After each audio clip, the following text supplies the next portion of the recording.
Greetings from the set of Metro and More at Metropolitan Community College, serving more than 50,000 students with over 120 programs at our 8 locations in the daytime, evening, weekends, or online.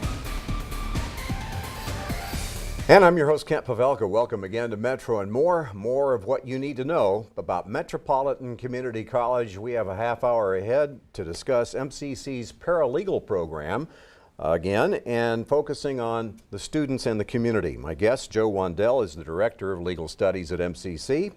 Andrew Sagartz is an immigration instructor, attorney at law, and business law instructor at the college. And our, I won't say student because he's a former student on the show today, is Shad Burns. And it's good to have you all here to chat about some of the, to focus on a few things regarding the paralegal program. Pleasure to be here. Yeah. So just by way of reiteration, for students that might be interested or people that might be interested in becoming students, paralegal students, what are the options study-wise? So in the legal studies department, there's an associate's in legal studies that they could have. There is the paralegal option, which could be either an associate's degree, or if they already have a bachelor's degree or more, they could get an accelerated certificate, which they can accomplish in just a little over a year's time to have the paralegal training. And we have a immigration certificate as well as a legal secretary career certificate and a legal administrative assistant associates. Lots of options. Lots of options. And your immigration focus is fairly new to the equation, right? We've had an immigration law course within the paralegal program, but what I've put together recently, and we started offering this past quarter, is an immigration law certificate that involves a 6-quarter series of courses designed to help people to really get a good foundation of immigration law and then perhaps go on to actually represent clients themselves. Non-attorneys are allowed to do that under the immigration law. Right. But Shad, you focused on paralegal studies, correct? Yeah, I started, oh goodness, Joe, how long has it been? 4 years ago almost? Probably. And I had been to college before and, you know, had life changes, everything happens, you know. Yep. That changes everything up a little bit in your life, and I decided to go back to college and get a degree in paralegal studies, and never regretted it. Yeah. So what all did you do before you decided to become a paralegal? Oh, I did property management for a long time, retail, catering, all kinds of jobs that really wasn't, you know, where I wanted to be in life for a long time. It just wasn't satisfying, so I decided I needed to make some changes and find a career rather than just working. Shad might be the poster child for MCC in terms of folks who come and make a left-hand turn career-wise, right? Right, and find something that they find to be meaningful and also can pay the bills, right, Chad? Yeah, yeah, exactly. Really proud of it. So we want to talk about 3 things, I think, focus on 3 things, and you can all chime in at any time. Lambda Epsilon Chi, which is the National Honor Society. We want to talk about an event, Lawyers in the City project, and then the internship part of being a student here. So Lambda Epsilon Chi, what is it? Okay, that is the National Honor Fraternity for paralegal students, and we've just gotten the chapter really accomplished in the last couple of years, mostly through a lot of the efforts of Chad. We had talked about it because Well, it was a group effort. It was a group effort, but he really helped a lot in that effort, so I wanted him to get some credit for that. And of course, then he also is one of those members, which means that he's got a 3.5 grade average in legal studies or more, and also that he's done some community service. Yeah. So, and he brought with him, we just had the first graduation walking this year, so that they could actually use that. So you got a little extra to your graduation costume. You get honors when you graduate. Yeah, very nice. Recognized. So what's the chapter? It's Lambda Epsilon Chi. We call it LEX, the LEX chapter. And okay, so the national fraternity is? That is the national fraternity. Okay, so there's not a name designated? Well, MCC. Chapter of LEX. Chapter of LEX, yeah. correct. You call it LEX. Right. I remember we were chatting Lambda about this Epsilon Chi. on the getting ready for the show. What is LEX? Yeah, that's what it is. Yeah. Lex is, of course, law. Oh, yeah, It means sure. law in Latin. It's the root for law. Yeah. So I say, oh, sure, I didn't know that. So, what's the value of having a chapter here at MCC? Well, one of the values is, number one, it's another way for our students to feel part of a community, which I think is important, because they help each other. I remember one time we were at the end of internships, and we have a wrap-up session, and everybody in my group that were in their second internship, which means they're probably about ready to graduate, everybody had a job working either for their internship supervisor or in some other capacity, but one girl did not. And so all of the members of that group went and found her a job. You know, or gave her a lead, and then she got the job. So I think having that community, which you're also a part of then for your lifetime, once you're in the legal community, a lot of people know each other, and we have little pockets of different chapters of Nebraska Paralegal Association, Omaha Legal Professional Association, and they carry through doing community service as well as also getting additional continuing education in the legal field, which is also important. Because the one thing we always know about the law, it changes. So we have to keep up. Well, and whether you're a member of Lambda Epsilon Chi or not, there is a collegiality to the group of students, right? And regardless of what your focus is. There is. And so the National Honor Society just really recognizes those outstanding students, and of course they can put that on their resume, which is also helpful if they're competing for employment. How many students are in the program? That's a good question, because as you probably are aware, at Metro, a lot of times our students start, they take breaks, they come back. So, you know, I don't know that I can give you an exact number today. Right. But usually we usually graduate somewhere between, I would say 25 to 100 in a year's time, but it does vary. Yeah. So Shad, you were an initial member of the Honor Society. Yes. So what was the process to get this going, and what was your experience in it? Oh, a lot of elbow nudging of the college to, get everything rolling. Fill out the applications. We had to, what was it, Joe? Well, I had to do an application process. Yeah, I did the application process for the Nationals chapter and had to go through all the criteria and requirements and things. And of course, also we also had to speak with the powers that be at Metro to see if that was okay to start that. And we got that approval. So how many members were in the initial? The initial one was 10. 10. And so and when did this happen? Just our first installation was last So May. there are 10 now, or are there more? There's 10 Yeah. now. The next one will be the next May that we'll do the next installation. And so do you stay active in the chapter after you graduate, or how does that work? Well, it's kind of a spin-off of the Student Paralegal Association also, is where it got its starts. So I do try to stay active in the Student Paralegal Association as much as possible. I'm always there as a mentor for the students that are still going to college. If they ever need any assistance in whatever matters might come up. And so Lex is just kind of an extension of honoring, for academic achievement, the students that are in the Paralegal Association as well. Forgive me, I meant to ask you. You are a recent grad.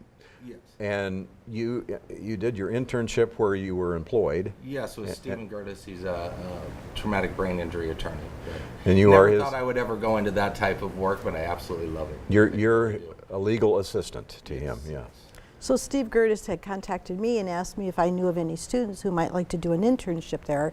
And from there, basically, we posted it or he saw it, and Chad went and applied, and then he was able to get the job. Yes. And actually was hired and then did his internship as the finality of actually working there. Yeah. You got paid and got credit for the Yes. internship. Yeah. Worked out great. So are there activities, or is it you meet, or what's the? Well, I kind of left the college right at the same time when Lex was getting started up. So Joe could probably tell you more about what is going on in the future of. Oh, as far as Lex goes, basically it's graduation and this final. There's Cool. no ongoing, nothing ongoing in that regard. Well, I want to talk about lawyers in the city. This is a project that you all are involved in. And Andrew, you talk about your immigration education focus. There's a tie-in here to the point of lawyers in the city, and what someone who focuses on immigration ends up doing in terms of who you help, right? Correct. So Lawyers in the City is volunteer attorneys, paralegals from MCC, and even other students who come in and help to run that. We host the Lawyers in the City, and what happens is people from the community can come in and get sort of a read on what kind of legal issues that are happening from perspective of all different kinds of law, including immigration. So it's a really group effort. I don't mean to correct you, but we really didn't host it, but we worked in collaboration. It was actually hosted through different bar associations. Hosting in The terms Nebraska of Bar venue. Association. Well, except they actually rented space. Thank you. Yeah. Where So was the event? it was actually at Metro in the South Campus in the Connector Building. And this was the first one? This isn't the first one. They've had one at Fort Omaha in the past as well. This is the first one that we had all the students that became involved in it also to assist. And that was through the Nebraska Bar Association, Midlands Bar Association, Omaha Bar Association. It was a collaboration of different legal organizations. And then Carol Cleaver, who is the volunteer coordinator at the Nebraska Bar Association, also is one of our instructors. She was a full-time instructor and is now an adjunct instructor because now she's taken over those duties. So she and I kind of coordinated getting also our students involved in that so they could have community service hours so they could apply to Lex. Did you participate, Shad? Yes, I did. Yeah. As much as I could for that day. With him, my boss travels a lot, so Yeah. So I kind of have to be there at certain times. So there were 20 lawyers, as I understand it, something like that, At least 20 lawyers there. providing help, and then in the areas of immigration, family law, landlord issues, that kind of thing. Correct. And what do we have, 8 paralegal We had students? eight paralegal students that Yeah. were there assisting. And what they did is they would help the people that had come in, because this was all volunteer, so it was all pro bono work. And they would get the information, what kind of legal issues that they had, and then they would direct them to attorneys. And then also a lot of our students were able to sit with the attorneys to get additional ideas about how they would handle these kind of problems. How enlightening was that? Well, I think one of the great things about the Lawyers in the City is, a lot of times when the students are getting ready to do their internships, they take whatever comes available. Really, a good idea for an internship is to kind of get a feeling for what type of law you would like to go into, because you might want to do something that you never dreamed you ever would want to do. Or that you had no idea what it was Yes. like? And one of the great things about being a paralegal is there's so many different factors of law that you could go into, for a career. And doing something that you love is ultimately what makes a career. Because you don't go just to get a paycheck, you go there because you like doing what you do. And So you could see that day various options in terms of focus. Yes. Yeah. Right. Yes. And it also is a great way. One of the things that I love about being a paralegal is that I feel like I'm making a difference in the world every day I go to work. I assist people with, getting justice when they've been wronged. And, a lot of what I do is with insurance companies and accidents, Right. things like this. But, that's something I never thought, was traumatic brain injury would be the area I would go into. But once I started working in it, I absolutely loved it.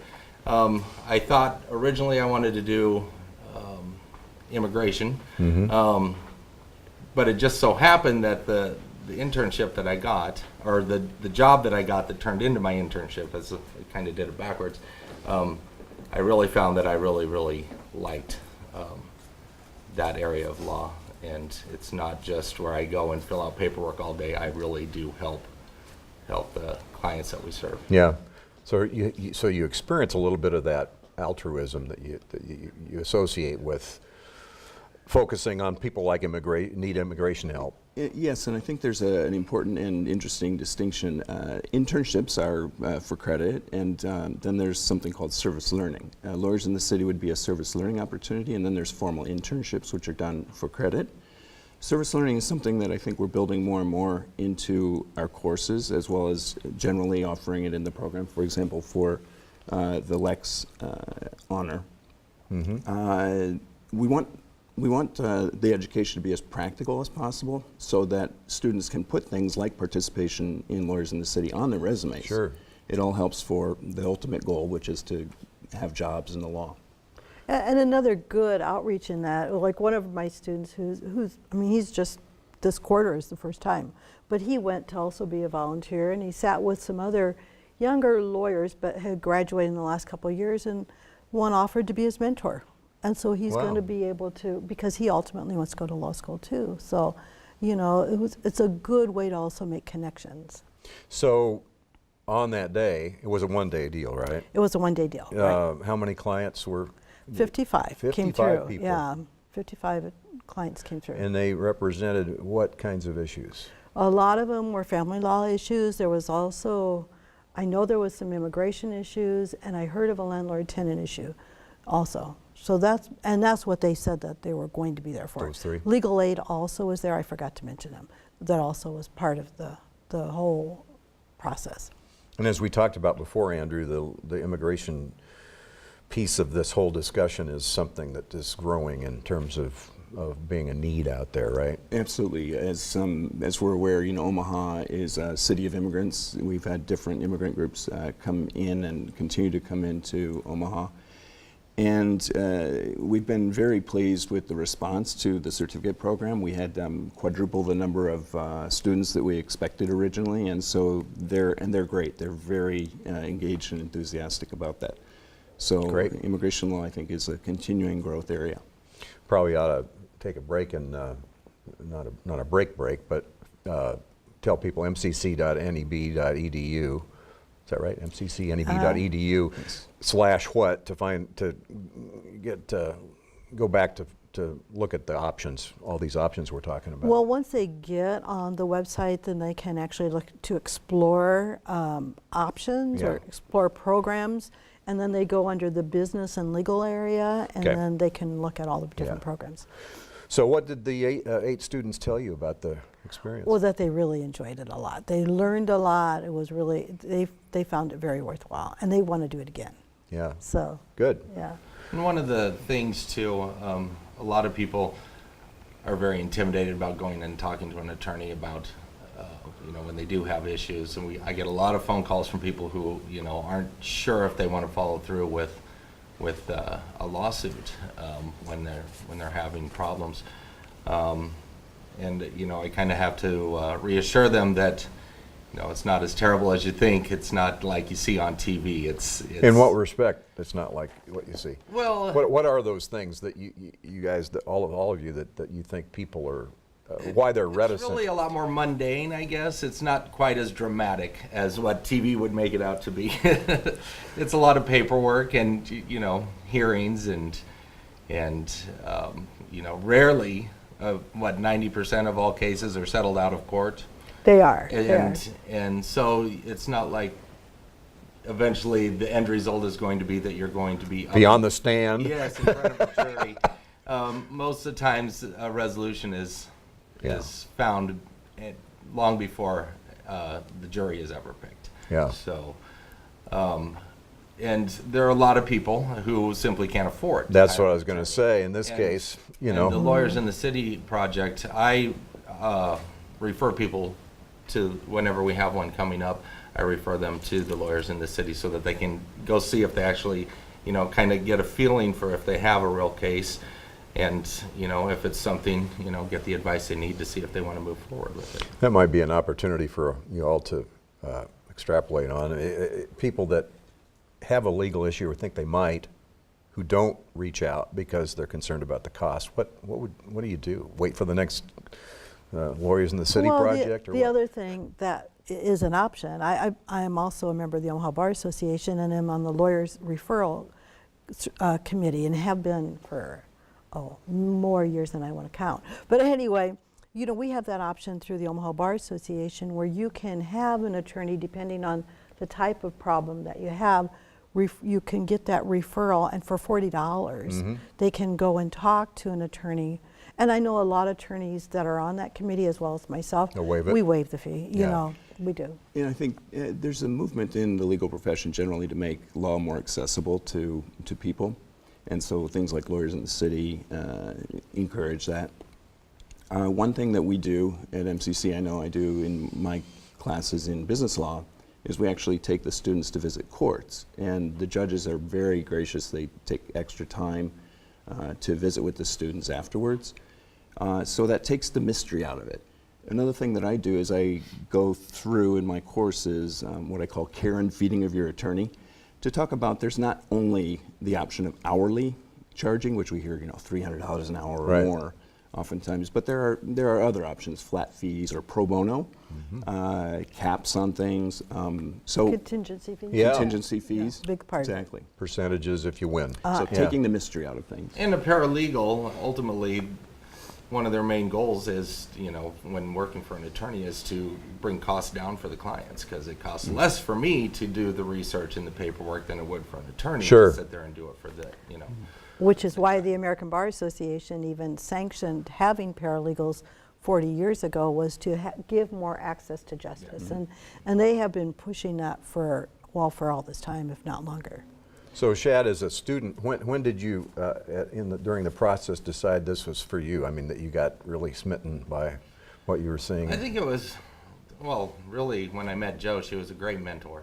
And Aw. she teaches the first couple of classes that you have to take before you're in. What about Andrew? Aren't you going to throw a I bouquet never there? met Andrew as a teacher. I joined MCC as a colleague, a coworker with Joe as a full-time instructor in business law and paralegal program just 2 years ago. Okay, So I know. I just had to throw that in. But, yeah, so Jo was really, Oh yeah, she knows her stuff. yeah. So relative to the internship part of being a student here in legal studies, how valuable is the internship? Well, I think it's very valuable for a lot of reasons, because first of all, it gives you get to get out of the classroom, and even if you go to visit a courtroom setting, that's not what most paralegals do. So to actually get into an office and to undertake some of those duties is very helpful. I think it's also extremely helpful because probably 90% of my students get jobs during their internships. From the company they're interning with? Either that or from somebody who's referred them. So it also is a way to get employment. And maybe one of the nicest things that ever happened was when we had our wrap-up meeting of the internships. Chad says, I just want everybody to know I love my job because I make a difference. And everybody in that room said exactly the same thing, even though they did different internships and all of them had jobs, but they were working in different areas. And one was immigration, family law, brain injury. So, I think the students also feel a sense of personal satisfaction. Sure. Like, I've made a good decision here. And you know that for the first time because you're out there actually working, right? Yeah, and we've heard, in other, like in the Student Paralegal Association meetings, where some people really did not like what they were doing for their intern. It's like, just give the support there to, don't give up, keep going. It's just, the area that you are working in just isn't your cup of tea. Find the one that really, speaks to you and that you feel like you're really making a difference. And you'll find it eventually. Not everything is right for everyone, but if you have passion about the direction that you want to take your life as a student, and you want to go into, exploring different avenues for your internships, you will find the right one if that's your passion. So go ahead. And we're very true. proud of our students, and we build in these internships for a big purpose. Again, oftentimes they lead into employment. With the immigration certificate as well, although we don't call it, I suppose we do call it an internship or service learning, where the students will, as a capstone to that series of courses, either work for a nonprofit for that quarter or do a formal internship perhaps with a private attorney to start getting experience in immigration. Again, the ultimate goal is resume building so that they can go into a You bet. resume where it's a resume with a resume and be asked, it's not what would you do if, it's what bet. did you do when. Absolutely. That goes back in the Stone Ages when I was in college. You know, if you can show an employer a resume and also hand them a audio tape. Here's what I can do. You know, Right. you know, and so do you find the internships for the students, or how does that work? Well, normally it's a combination. Some of the students do work at law firms already, and maybe some are legal secretaries, and they're going to get their paralegal degree, and then they're able to just stay at that same law firm. So And that's probably in that case, do they have to do anything different than just show their proof of their employment or something? well, they would do different skills. They would, you know, maybe before they only were doing typing and filing, but now they would be doing research and doing other skills. So the employer would accommodate those. Accommodate their yeah, skills. yeah. And in fact, that's what we ask in the internships, to make sure they have those skills mastered. They have to be able to research, they have to be able to draft, they have to be able to do some of the other type of skills that paralegals also have to know. And there's so many things that really can't be taught in the classroom, where that hands-on experience is so beneficial, because just the little day-to-day things that happen every day in a law firm or in a legal setting are, you just can't encompass all of that into a classroom setting. Right, right. So, But I didn't really answer your question. So going back to that, some of them do contact me and want an intern, and maybe they're looking for somebody that they ultimately want to employ. Some internships we have on a regular basis, like the U.S. Attorney's Office or the U.S. Public Defender's Office, or some other ones where it may not lead to a job, because if you're looking at a federal job, of course you have to go through all the federal hoops. They don't just get to hire you because you did a good internship. So there's all kinds of different ways that a student might get an internship, but I never place them. It's always up to the intern supervisor to accept them. That's always what they want. I So see. like Steve Gertis would have interviewed Chad and said, wow, this is a great guy, and I want him on my team. So briefly, Shad, legal studies, paralegal studies at MCC, and you know the whole experience for you, including the Lawyers in the City project, your internship, and being in the Honor Society. What would you say to prospective students who might have a little interest in this focus, in this field? Follow your passion and always believe in yourself. The law, you know, for a lot of people it's intimidating, but it's not. It's pretty straightforward. I mean, the law is the law, and you can learn it. And you don't have to learn it as an attorney knows it to be a paralegal. You have to know how to navigate your way through the law to be able to assist an attorney, Sure. rather than, you know, actually know the theories of law so much as you just make things happen. Very good. Hey, we're out of time. Thanks again, Shad, Andrew, Pleasure. Joe, thank you. You're welcome. And thank you for being with us again on Metro and More. Our goal is to better acquaint you with the mission, leadership, and the reach of the college. I'm Kent Pavelka for Metropolitan Community College. If you have comments or questions about the program, please email us at metrovision@mccneb.edu. Thanks for watching. This has been a MetroVision production produced by Metropolitan Community College.